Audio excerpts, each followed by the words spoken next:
Antarctica ایک ایسی سرزمین جو برف سے ڈھکی ہوئی ہے جہاں انسانوں کا کوئی مستقل گھر نہیں، لیکن اس خاموش براعظم کے نیچے ایسے راز دفن ہیں جنہیں دنیا آج تک سمجھ نہیں پائی۔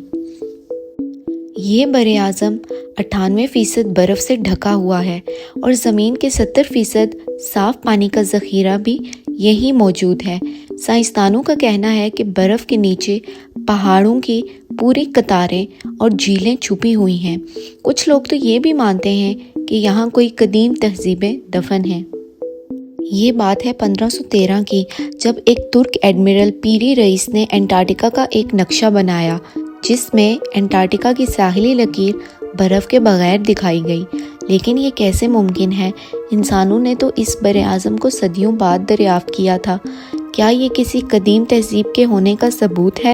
کہا جاتا ہے کہ 1940 کی دہائی میں نازی جرمنی نے یہاں خفیہ مشنز بھیجے اور پھر 1946 میں امریکہ نے آپریشن ہائی جمپ کے نام سے ایک بڑی فوجی مہم شروع کی۔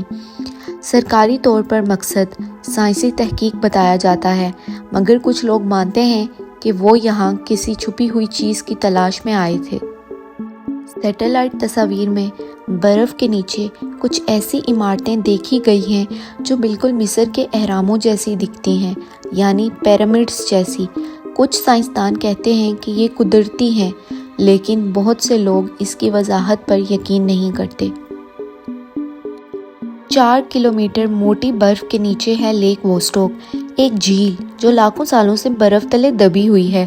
جب اس میں ڈرل مشین کے ذریعے کھدائی کی گئی تو ایسے بیکٹیریاز ملے جو پہلے کبھی دیکھے نہیں گئے، اور سب سے حیران کن بات یہ ہے کہ وہاں کے مقناطیسی سگنلز عام زمین جیسے نہیں ہیں۔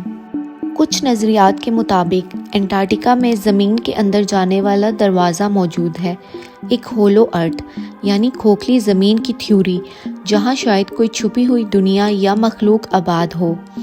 سائنسدان اس بات کو افسانہ مانتے ہیں، لیکن یہ بات کچھ عرصہ پہلے کی ہی ہے کہ سیٹلائٹ تصاویر میں ساؤتھ پول کی جانب ایک بہت بڑی اوپننگ دکھائی دی تھی، مگر بعد میں ان تصاویر کو یا تو ریموو کر دیا گیا یا بلر کر دیا گیا۔ انٹارکٹیکا خاموش، سرد مگر خطرناک حد تک پراسرار۔